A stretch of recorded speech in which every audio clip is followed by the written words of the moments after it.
Hello everyone, I am back. We are getting more and more information coming out about Eurovision 2023, so I thought that now would be a good time to do an update video or a what we know so far kind of video at the end of October before we get even more information like national finals, junior Eurovision, everything. Can't wait. But yeah, this is a what we know so far video for October. So last time you saw me was my live reaction and a little bit of a discussion to the announcement of Liverpool being the host city. And I didn't really say much. I filmed my live reaction to it live on TV, and then I talked a little bit about it afterwards, but I didn't really talk that much about it. I just talked about how happy I was.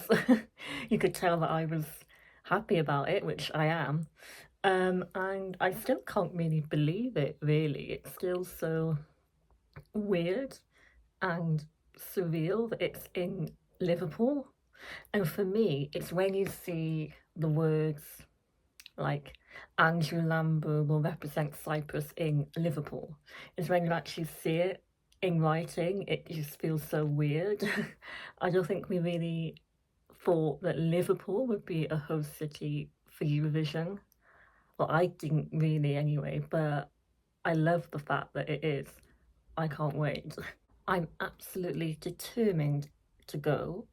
It's one of those things where you just have to be there. Even if you don't get tickets for the live shows, although I am, to be honest, hoping for that as well, for at least one live show.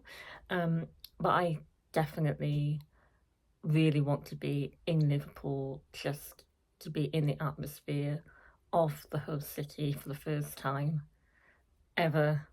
And it's only a few hours away from me, so it's just something that I just feel like I have to do, and I really hope it does all come together and happen. And that leads me quite nicely to something I'd like to mention briefly that's been talked about a lot from UK fans, especially ever since the announcement was made about Liverpool and about accommodation. There's going to be so many fans wanting to go, so much demand, even more now that it's in the UK than usual. And there's been a lot of talk, controversy about accommodation and the really, really high prices for it. And I know that does happen every year for Eurovision.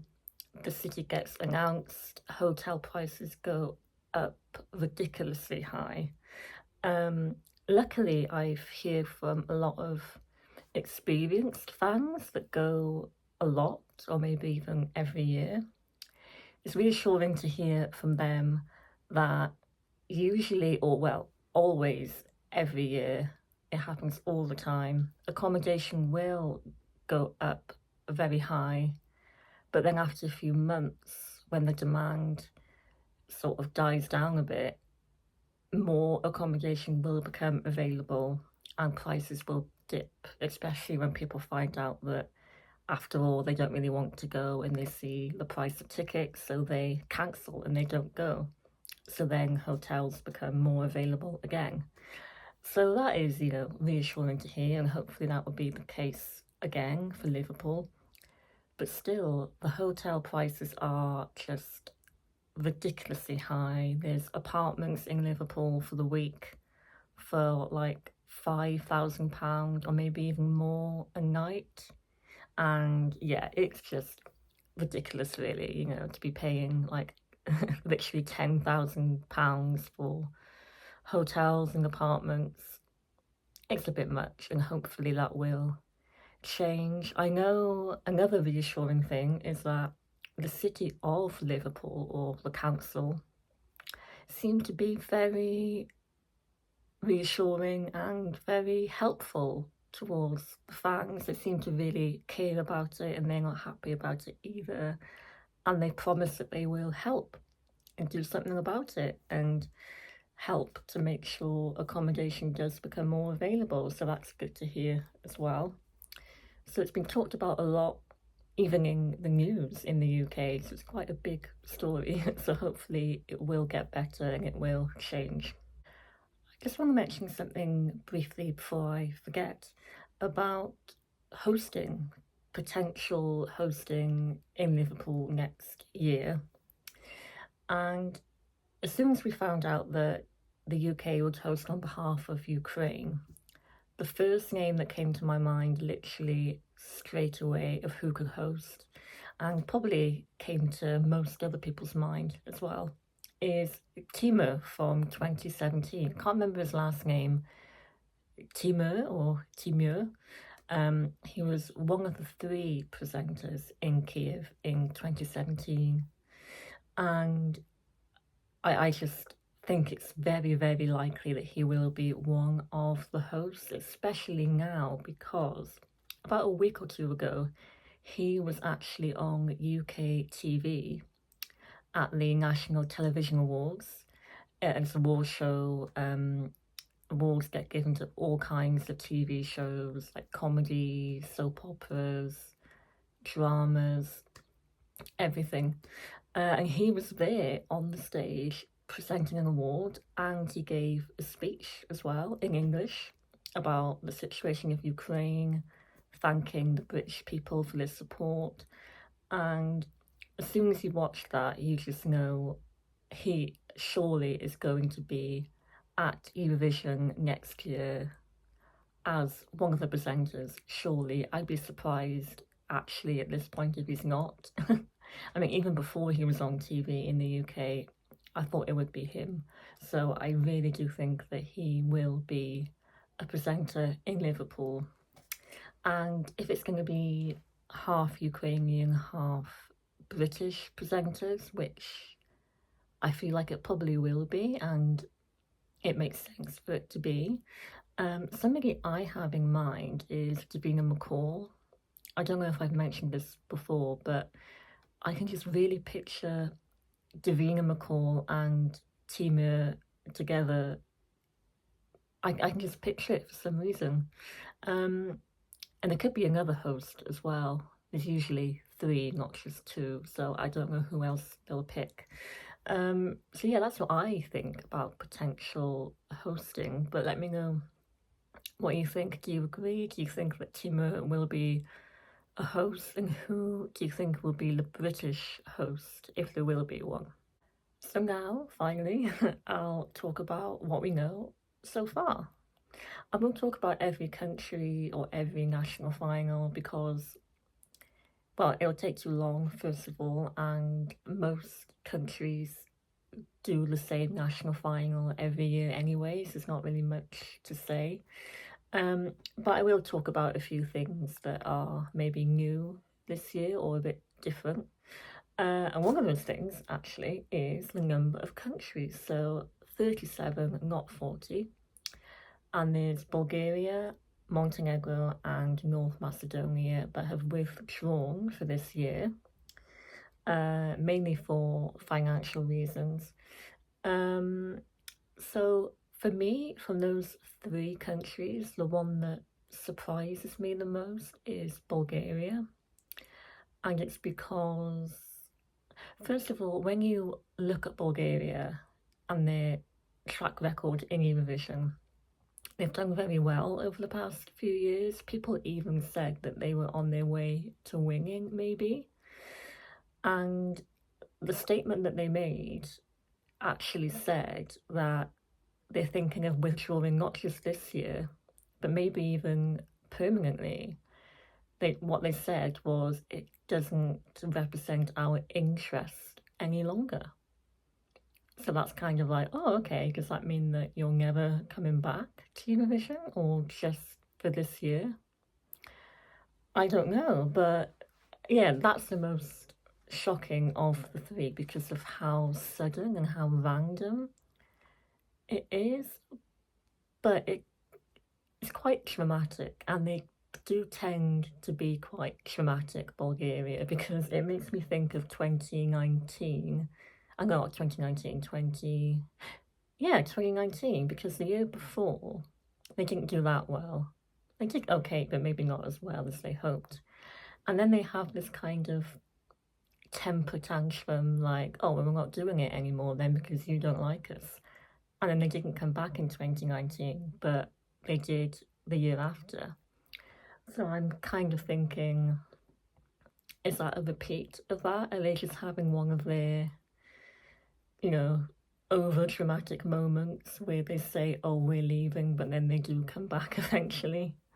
I don't know, it just all seems very random how they can suddenly say, oh, we're not interested anymore, just like that. So, yeah, we'll wait and see. I don't know whether to believe automatically that they are permanently withdrawing.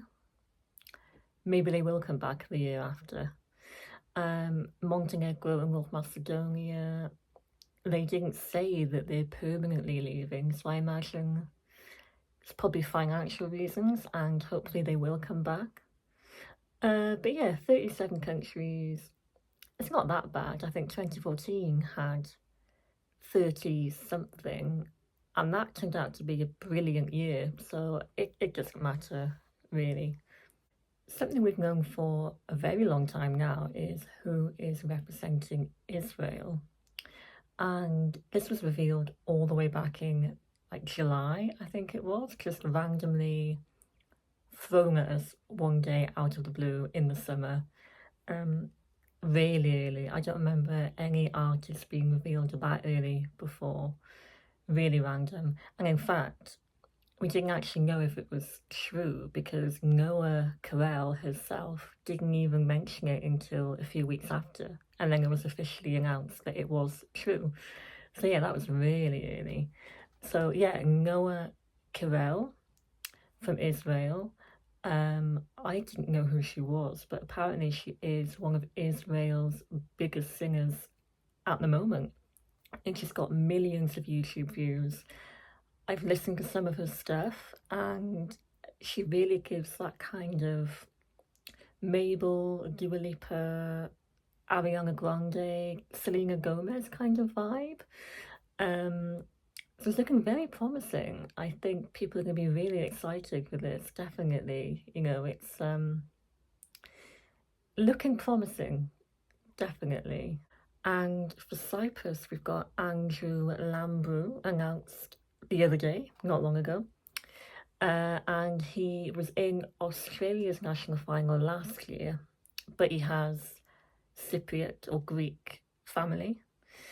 So I remember, well, I don't really remember his song from Australia Decides. I don't think I did that well, but I've listened to some of his new stuff as well. So if I had to make a quick prediction of how I think this will be, I imagine it will be in English, and again, just by first impressions, it kind of gives me that Sandro from 2020 vibe. Maybe because he looks like him, or I just imagine that's what his song will be like.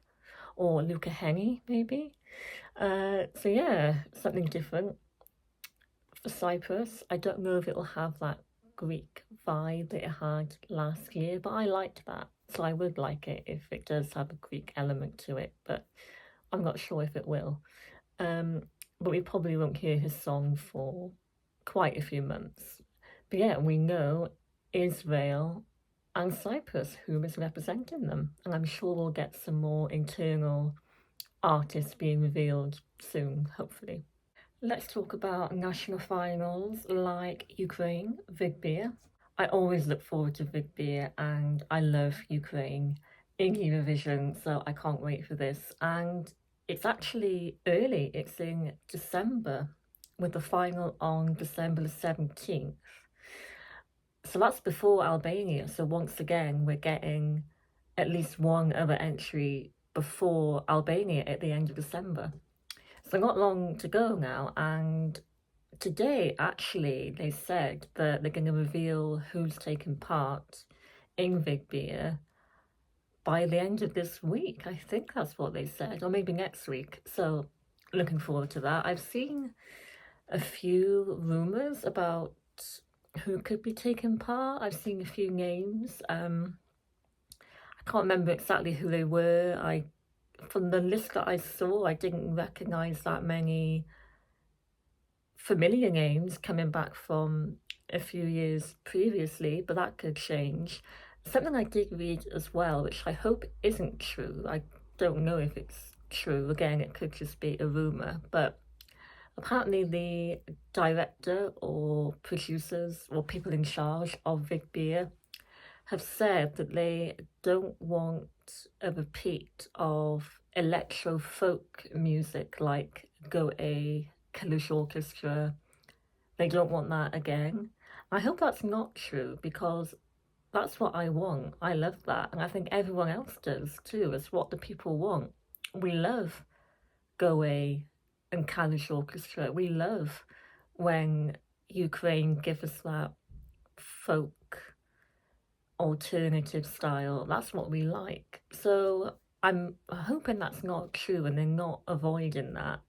And we will have stuff like that in the national final again. I'm happy with more of that. So that is something that I read the other day. It might not be true. It's even taking place in Kiev metro station. So, that just goes to show that they're still going. They're still celebrating music, even in this ongoing situation in the war. So yeah, I can't wait to see that. It's going to be great. And another national final happening again is Benidorm Fest. It's a big one. Final is on 4th of February. I'm not sure that's around about the same time as last year, maybe a little bit later. And there's so much hype over this. It's such a big thing now, Benidorm Fest, because it started off last year. It went so well. It was such a good national final. It was such a success for its first year. And now they seem to be making it even bigger. There's a lot of emphasis on it. They're turning it into almost like Melody Festival and like an actual festival in itself, like a really big event. So yeah, there's so much hype over it. And actually, at the end of this week, Saturday, I'm filming on Monday, we're going to find out who will be taking part in Benidorm Fest. So looking forward to that as well. I don't think we'll hear the songs yet. We'll probably hear the actual entries maybe in December, January. But we will find out who's taking part on Saturday, this Saturday. So looking forward to that. And yeah, there is a lot of high expectations for this because of how good it was last year for the first year, and because Chanel Spain, they came third, got their best result in a very long time. So lots of eyes are on Spain yet again. There's a new national selection taking place from Belgium, so it's the first time in over 5 years, before I even started watching national finals, that they've had a national final called Eurosong, like Ireland. Not sure exactly when it's happening, but probably in the new year, maybe February. And it could go on for quite a few weeks, apparently. It could be a long one. And what we do know is that it's going to be 7 performers performing 2 songs, and then the public vote on which out of the 2 songs go to the final, something like that. I'm not sure about this, to be honest. I'm a bit skeptical about this. I think everybody is. I think they've done this before with Germany, with their national final. I don't know, I'm not sure what to make of this, of how good it's going to be. You never know, I could be wrong. It could end up being the best thing ever and they win the whole thing. But I don't know about this format, but we'll wait and see. It'll be interesting, because I can't remember the last time they had a national final. It was in 2016, apparently, but I didn't watch national finals back then, so it's new to me. So I look forward to it, but I'm a little bit skeptical. So I think for national finals, that's all I want to talk about, I think, because everything else, like the usual Norway, Melody Grand Prix, Melfest, Albania, Italy, Sanremo, it's all the same. There's nothing really new to talk about. What I will mention just before I go and leave you in peace is Junior Eurovision happening in Armenia in December. And I'm looking forward to this. I've actually been following it so far, which I don't usually do, but I've heard all of the songs. And my favourite by far, definitely by a mile, is The Netherlands.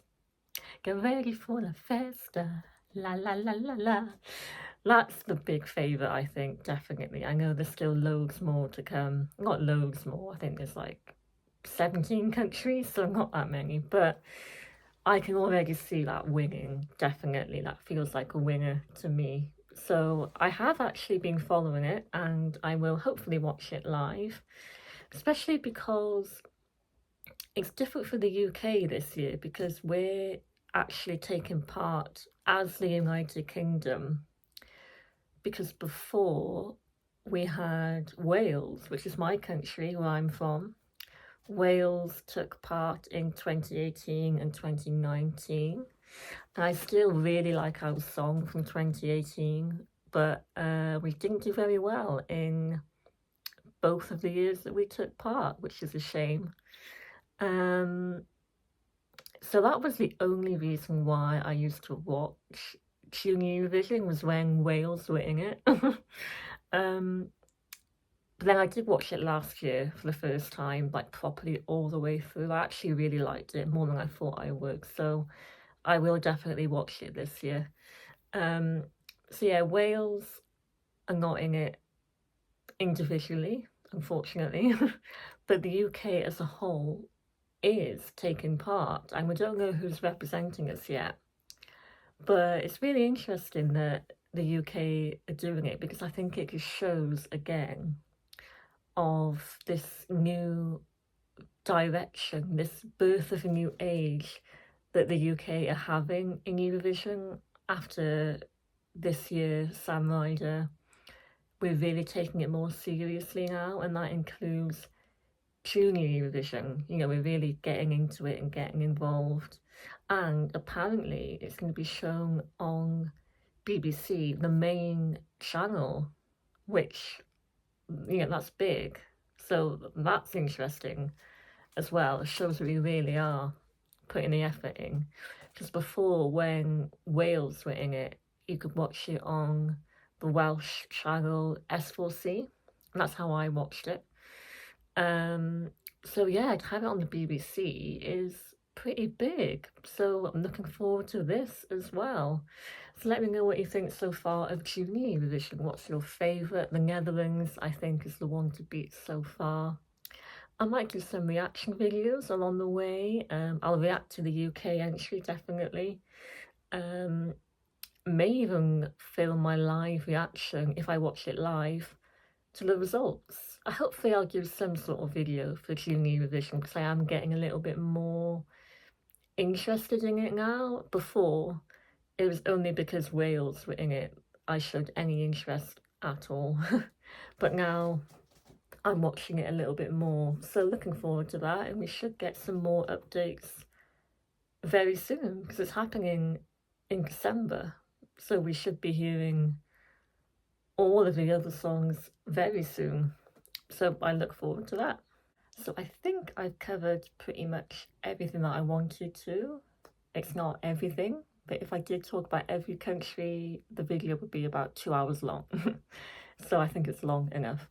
But thank you for watching, and feel free to let me know your thoughts on anything that I've talked about, whether you've been having problems getting accommodation for Liverpool, or what you think about Noah Carell or Andrew from Cyprus, or any of the national finals. Let me know what you're looking forward to, and I'll see you very soon for more. Thank you for watching.